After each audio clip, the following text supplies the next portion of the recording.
กราบสบายดีย้ำเช้าเด้อจ้าพี่น้องจ๋าสบายดีเบิ้สุขุสุคนจ้ายินดีต้อนรับสู่ช่องแม่น้องบอยคือเก่าคือเดิมพี่น้องข่าวสวนมันอีกแล้วมื้อนี้ประบวไม่ออเดอร์อีก100 บาทพี่น้องเพิ่นสั่งซื้อมันอีกแล้วแต่ว่าลุงพรบ่อยู่พี่น้องลุงพรไปหับเครื่องลุงพรไปหับเอาของฝากอยู่ฝั่งโค้งพุ่นละพี่น้องอยู่แคมท่าเพิ่นฝากมาลุงพรก็ลงไปแต่ตื่นนอนไม่ออเดอร์มันประบัวก็สิคุดถาลุงพรก่อนพี่น้องคุดคนเดียวก็ได้เนาะจำ100 บาท ย่านแต่บ่สั่งประบัวเอามาพี่น้องมาคุดเป็นหมู่ประบัวคุดอีลี่อีล้อได้เหมือนคุดถ่ายเพิ่นก็สิสั่งแบบนี้แหละเพิ่นเฮ็ดขนมพี่น้องเบิดแล้วเพิ่นก็สั่งเอาน้ำเพิ่นไปเฮ็ดใส่ขนมมันม่วงโอ้ยในใส่ล่ะกำลังโม่อยู่ว่า100 บาทบ่ยากผัดบุมีจ่อยพี่น้องโอ้ย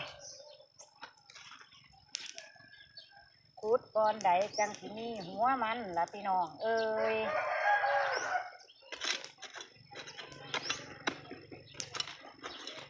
โอ้ย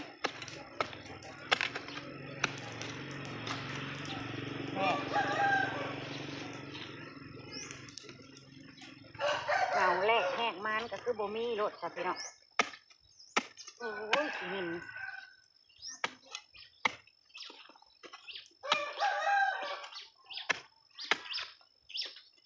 คุดว่านี่คือจะมีแต่หัวอยู่คุดกับเจี๊ยบนะพี่น้อง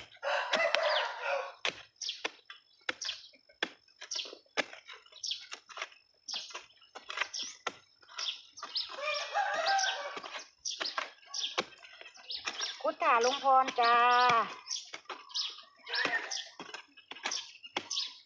เพื่อลุงพรมากับจักรวาประบัวพ่อผมประจักเนาะลุงพรเราไปตั้งแต่ตื่นนอนไปเลยพี่น้อง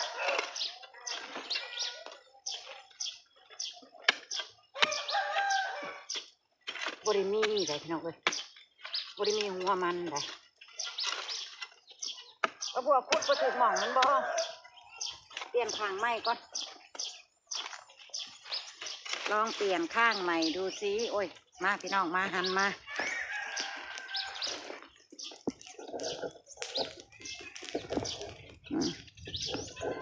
ลองเปลี่ยนมุมคุดเบิ่งดูอยู่บ่ถือขางหัวมันบ่จักเนาะพี่น้องจังบ่พอหัวมันเบิ่งมันอยู่ฝั่งใดยังหลายอยู่พี่น้องเอ้ยยังมีหลายอยู่ว่านกับคุดกินกันจักทอดจักมก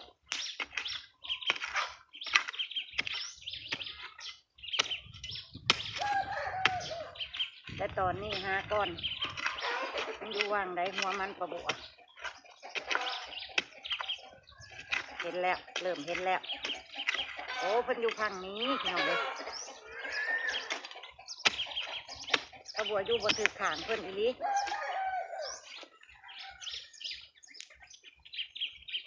โอ้ยหัวน้อยแต่ว่าเอาไว้ทอดกินเองหน่อยนึง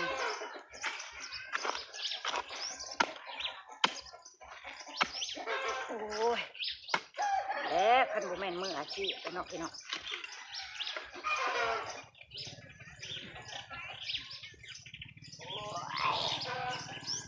น้ำปลาบัวบ่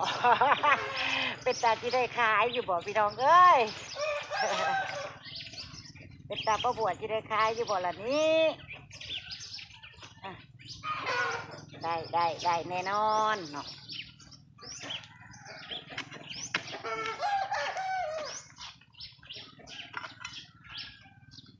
จะมาคุดถือมองเพิ่นก็ง่ายๆหนึ่งดอกพี่น้องมันล่มบวบไปอยู่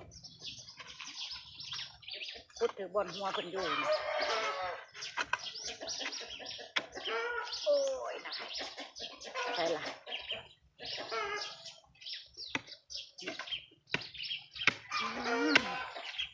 มันแม่นบ่ละเด้แม่นบ่ละเด้คือหัวหน่อยเถอะเด้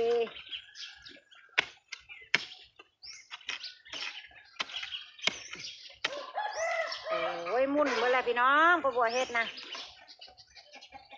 ขาดเบิ่ละจ้าอยู่ในสายเห็นแล้วพี่น้องเห็นแล้วได้แล้วหนึ่งหัว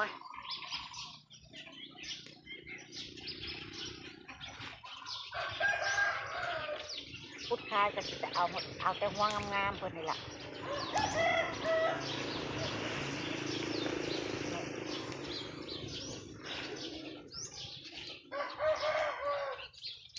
ทั้งคืออยู่ไก่เถอะล่ะลูกพรมาเลยพี่น้องพอบัวยังบ่ได้พอขีดพอโลอยู่ลุงพรเราไปตั้งแต่เช้ามื้อเลยมาแล้วผู้ชายมาแล้วคุดถาลุงพรเนาะลุงพรมาแล้ว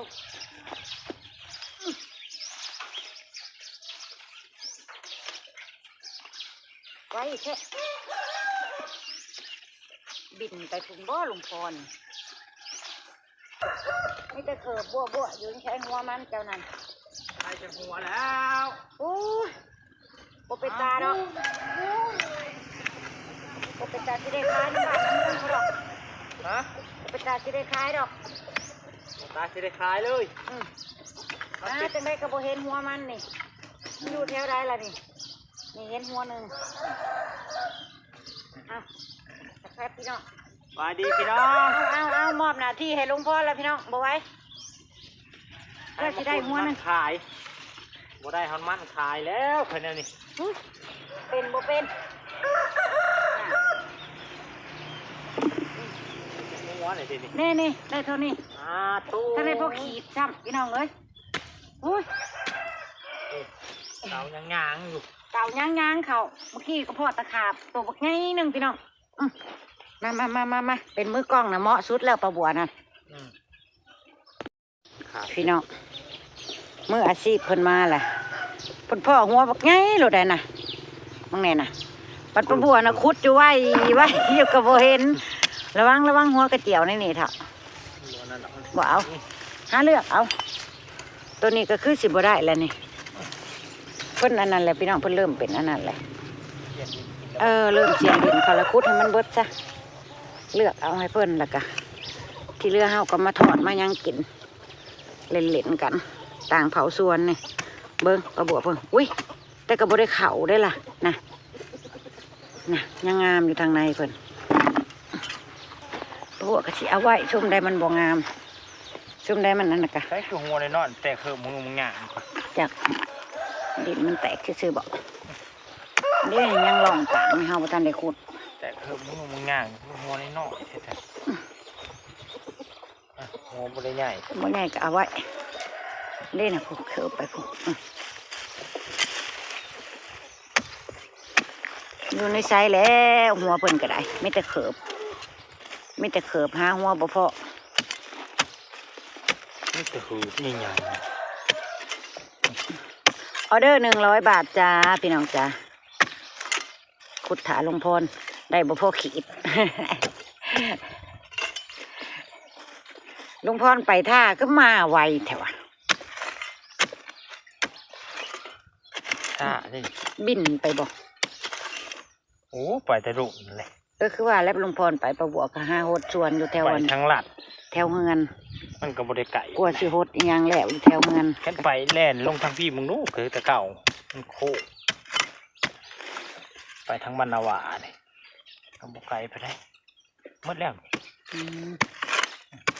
เห็นบอกคือลมบวมาทางนี้ลมบวกันนั่งตรงนี้ มีแต่หัวน้อยๆนี่กระมุดหัวน้อยเพิ่นทมไว้ไว้แล้ว อันจุ่มหัวเล็กหัวน้อยที่เฮาบ่เอาเฮาทมดินไว้นี่มาแล้วเพิ่นก็เกิดอันนอกขึ้นมาเลยพี่น้องอันนี้แหละสิเฮ็ดพันธุ์ต่อไปบัดฝนมา เพราะว่าเฮากบดินคืนไว้เด้เบิดแล้วบ่เบิดแล้วทางนั้นทางนี้ไปเอาล่องกลางผู้ไปเอาแต่หัวสนมาปะไปคันค้นก้นค้นคุดเป็ดนะเนาะพี่น้องมึงเนี่ยปัดปะบัวแล้วจักแม่นอีหยังคุดจุไว้กับบุพ่อหัวมันโอ้ยอย่าว่าเด้อพี่น้องเอ้ยเฮาบ่ชำนาญเฮาก็บ่ฮู้โอ้ยเลยว่าหัวเพิ่นอยู่นะใดนะมึงในหลวงพ่อเรานะงามเด้อนี่นะเขาลุยเอาไปเลยผู้คุดเป็นผู้หูมึงเนี่ยหัวมันตัวน้อยเฮ้ยตัวหัวน้อยก็เอาขึ้นมาโลดเฮาได้อันนั้นมันเลยคอยจะไว้ไปเฮ็ดอันนั้นเด้คือคอยว่านะโอ้ยหางหนูคืออ่อนนุ่ยหรือเป็นอะไรไม่รู้คนบอกเอาไว้ทอดกินชุบแป้งทอดเอาบ่เอาโลดเอาคอยจะเอามาไว้ชุบแป้งทอดเนี่ยพอดีเบิดผ่าครึ่งนะบ่ผ่าครึ่งให้ซื้อแป้งมาไว้เอาปลาไว้เป็นอาทิตย์ก็ได้หัวคนนี้นะใส่ดูห่มไว้เพราะว่าระวังเรื่องเงากระเจียวนะเท่าเงากระเจียวเห็นกระติ่งน้อยทุ่มไว้หมดแล้วพี่แม่นบอก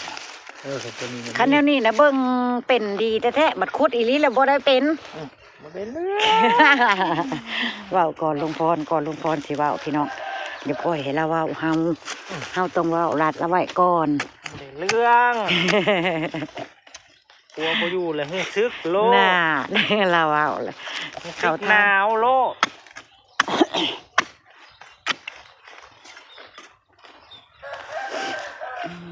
กระซอยกันหลายๆเก่งคนละแบบเก่งคนละแนวเนาะพี่น้องเนาะไปจะไปเก่งเบิดคู่สิ่งคู่ย่างก็เด้อกระดอกวันนั้นจะให้พัวไปเกาหลีก้นมันก็ยังไม่ได้เนาะพี่น้องได้คือบ่มีสะเถาเนาะฮันก็มีอย่ามาไกลหัวกระเจียวหลายนี่ก็หัวมันตินี่ไงบรรลุพรขุดนะพี่น้องขุดเถาทุกขุดน่ะดูนี่สิเลยมันชุดแล้วมันหักดินแหนนเบิ่งให้คอยดึงเบิ่งน่ะโอ้ยงามซ้ำนี่พอดีงามนะคันแมงบอกเขายันแต่แมงเขาก่อน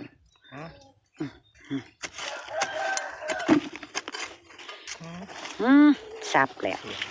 พี่หัวเป็นดูทั้งเพลไปจากนี้เนาะเจ้าเอาเนี่ยเอากระเบิดข่อยเอาหัวเดียวเท่านะแต่ละเหงานะตอนข่อยเฮ็ดหวานนะนั่นดิยังจังนะติ้งเพิ่นน่าถือแล้วชีม่วงวึกขึ้นมาให้เห็นรถนะ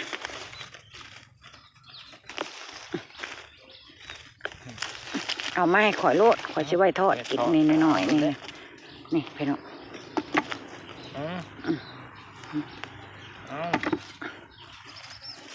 ทีเนี้ยเอาเลยนี่หรอกพี่น้องเอาแล้วนะไม่ได้บดแล้วก็ย่าแล้วคือลมดีใช่จ้ะลมเอียลมนะพี่เด้จะเอาไปหัวใหญ่เลยหัวไหนนำไปเรื่อยๆเอาไปแล้วดีเด้ว้าวเขิบใหญ่ขนาดระวังเด้อหัวกระเจียวนี่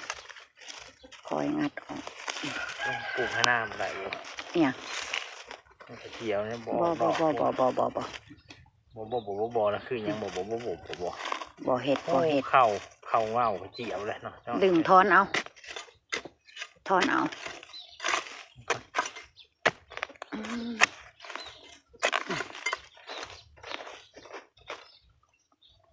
พอถกหัวใหญ่เลยหัวใหญ่นะ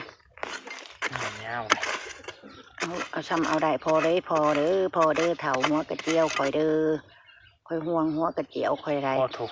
คอยบ่ได้ห่วงมันพอเท่าไรได้ ออกมาเลย น่ะ ออกมาไอ้ตัวนี้กระเดยกระเจนุกได้ตึม มาซื้อกาแฟอยู่ว่างหนึ่งนี่ ใครมาซื้อน กกันแหละ เอาพอทำดีจ้ะ ซื้อเบอร์ดี้ ก็ไปทอดนะ เอาโลดบัดนี้นะบ่เว้นไว้แล้ว เพราะว่ามันเริ่มเสียนดินเขาแล้ว หัวน้อยหัวใหญ่เอาขึ้นมาให้เบิดเลยซ้ำกินได้นะอันน้อยรีจังทมไว้เนาะพี่เนาะขุดแล้วขุดไปให้เบิดเลยแบบนี้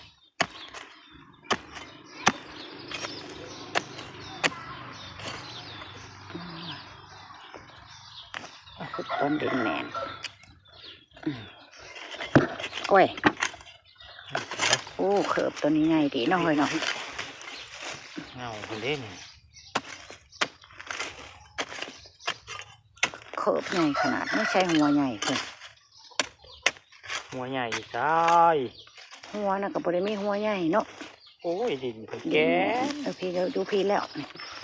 เขิบไม่ใหญ่นี่ นี่เลยหัวน้อยๆคือไม่ใหญ่ ตะเปาะอยู่วะขี้หินเห็นเนาะโอ้ดังแก๊กรถเท่า ใช่เลย จากเสียงอย่าคือถือเสียมจะดังแก๊กรถ คือว่าเงื่งเถอะที่ เงิงคักอะไร ถือนี่เนี่ยโอ้มีซะ เด้เห็นแบบอะไรน้อยๆบ่เด้ โอเคเต็มเลยหัวหน่อย เป็นเสียนไปเนาะนี่เนาะพี่ลงมาหอดพี่หัวน่ะนี่พี่ ตัวไหน จักลงมาหอดท้องร่องพี่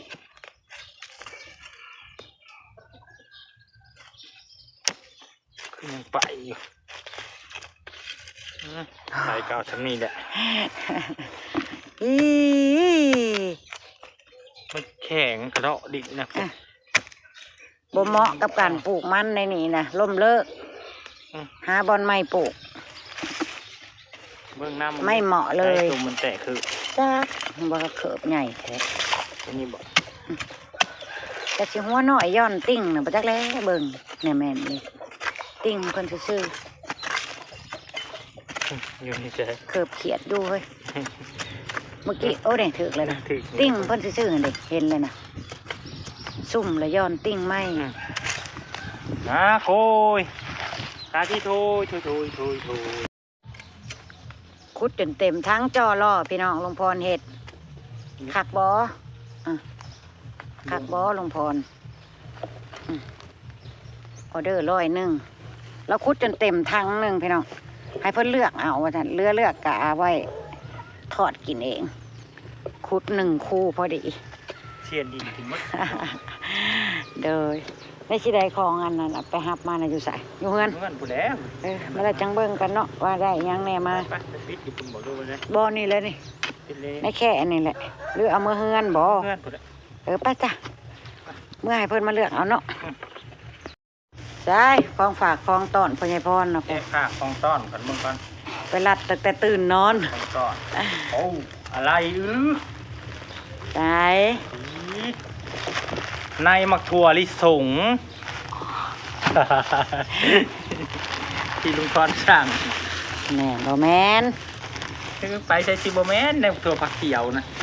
ตัวเขียว ถั่วเขียวถั่วพุ่มนะดิ อันนี้ลุงพ่อเพิ่นสั่งเองจ้ะพี่น้อง 101 ของฝากจากพี่สาว มักกะเล่น ปี๊ด อันนี้คือซีเมนต์ ผักบัวบ่ ตัวแม่ค้า จัดมาให้ต้นนากระปุกยังบ่ทันได้แล้วอยู่ผักบัว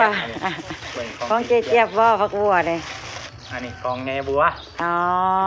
ใส่ ใช้มัน เดี๋ยวนี่ในทางนี่ลุงมาฮอดเลยเด้อจ้าของฝากจาก FC จ้า ใช้ของป้อม ได้มาหอดมาถึงแล้วจ้าเดี๋ยวสิร้องให้เบิ้งเด้อพี่น้องจะปลูกให้เบิ้งเอาลุงเลือกเอาเลยมาทางนี้เอามาทางนี้เลือกเอา เนี่ย เราลุกมาเลือกเอาเองเนาะ อ่ะอะไรน่ะ บอยเอาคันชามมารูปมาเทดูให้ลุงเลือกมัน อะไรนี่ส่งมาจากเมียงเนาะ นี่แคนตาลูป ปลูกกันนี่แหละขายดี แคนตาลูป ให้ตัวเอาไปลอกขายใส่ทะเล นะบ่ยากนะเฮ้ย ที่ปลูกให้ บ่ยากนะเฮ้ยเรื่องขายในเฮาธนา ข้าวโพดกาแฟหมดละ เฮาธนาเรื่องขายเรื่องปลูกเฮาบ่ถนัด เรื่องขายเนี่ยเขาถนัดแม่นบ่แม่ค้าขนมแซ่บพี่น้องแหมเพิ่นอุดหนุนมันม่วงประบวจนสิเบิดสวนเลยเอาเลือกให้เพิ่นเลือกเอาเองเพิ่น อันนี้เนี่ยของฝากลุงพรอีกเจ้าของลุงพรไล่แล้วพี่น้องไล่ แน่ ตัวนี้ ในถั่วปลูกเข้าไปลุงพรเจ้าบาดนี้ปลูกขาย เลือกเอาใส่ถังนี่ปะเก็บใส่ถังของเจ้าเสีย ใส่เสื้อไหมจากคุณพี่ปีใหม่ พี่ปีใหม่บางเนี้ยนี่ร้านชายใส่เลยรอบอ คือโลดได้เพิ่นยิ้มเปย วันนี้ก็วันสู้ก่อนเดี๋ยวจะมาเอามา มื้ออื่นวันเสาร์บอกวันเสาร์เป็นบุญบันคืมพร้อมพอดีตีบานแล้วก็มากินข้าวปุ้น ไปนำนี้ เงินเจสี่อ่ะถ้าพังเบิ่งเพิ่นสิลงสนามให้พี่ปีใหม่เห็นมื้อใดเลือกเอาซ้ำตัวอยากได้หั่นแหล้วเฮ้ยที่เหลือเองก็จะไปทอดกิน เมื่อแม่เมื่อ ทำได้แล้วสิ ไล่บ่เว้าเมื่อนั่นก็เข้าไปไล่เป็ดอยู่ในคอกปุ๊บ มาถึงแล้วนะคะ ของฝากให้ปลาบัวมาลองปลูกเบิ่งปลาบัวกะสิลองเด้อจ้ะเด้อนี่มาหอดมาถึงเรียบร้อย อะไร นับมาแล้วจ้า น่ะกาแฟเลยจ้า ตามโลนะมากทั่วพุ่มอ่านไม่ได้ เอาแกให้คอยเบิ่งดูนี่แกให้คอยเบิ่ง นี่ บอ ทั่ว ก เขียว ผิว แก ด ของอันเล็กนี่น่ะ ำใช่ เพาะงอ ใช่ แกไหนบอยพ่อเจ้าแกก็เป็น สีขั้ว มีอะไรบ้า โอ้ ง โห แนวปลูกสนับสนุนปลาบัวกับลุงพรจะเห็นลุงพรปลูกกับส่งพืชพันธุ์แนวปลูกมาให้ก็ขอบคุณมากๆเด้อจ้าเด้อได้เรียบร้อย นี่เป็น ทั่วยัง ถั่วลันเตาหวานโอ้นี่แหละของสอบปลาบัว หายาก นี่หายากเลยจ้ะอืม อันนี้ สอง แตงญี่ปุ่น ไปญี่ปุ่น อันนี้เป็น แตงญี่ปุ่นกับซา แต กุ ง ริ กัวญี่ปุ่น กันสิปลูกนะ สองซองจ้ะ นี่ อย่างละซอง นี่ โอ้ ของปลาบัว เลดิต ที่ปลาบัวไฟฟันหา โธ่แตงญี่ปุ่นลายเด้อ เลดิต อืม ที่ว่าแถวเฮามันบ่มีขายเด้เฮ้ยเองอยากมาปลูกกินเองนี่ล่ะ ตัวลันเตา อ๋อมาถึงแล้วนะจ๊ะ ถุงเขาปิดไอ้ยา ผู้ใหญ่ใจดีสนับสนุนเครื่องปลูกให้ปลาบัวกับลูกป้อเยอะแยะเลย คุณน้อง เต็มให้หน้าลุงพรหมดแล้วบาทนี้ ปี๊บ เปียก ปลูกจาก ถั่วลันเตา พี่น้อง ขอบคุณมากๆขอบคุณมาก เลดิส แลดิส คาลันเตา เลดิสมันคืออย่างวะ เตา มันคล้ายๆหัวมันเผาเนี่ยเฮ้ยสีแดงๆเขาเจ้ากินกับตำบักหุ่งกินกับลาบ อั กับ น ก้อย ว่านั่นแต่ว่าเฮ็ดแต่เขากิน แดงๆนะ เมื่อ รา พอ คา ดี เด้อเขาเด้งปลูกเป็นแต่มาซื้อมาซิมน้ำเองหักโปรจักซื้อมันเลย อ่าขอบคุณมากอย่าง ส ละ องสองสี่หก สิบ แปด ซอง 11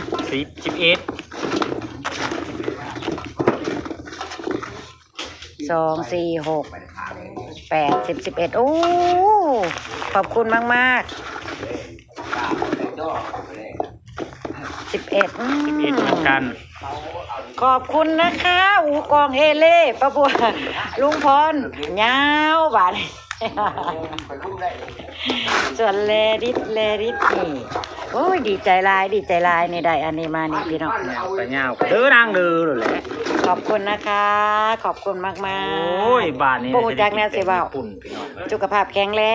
งเด้อน้องอืม เอายังแก้บ่ ร่ำร เบิ วย ด ร่ำรวยเด้อ ลำรวยเห็นหยังทำหยังก็เจริญรุ่งเรืองเด้อ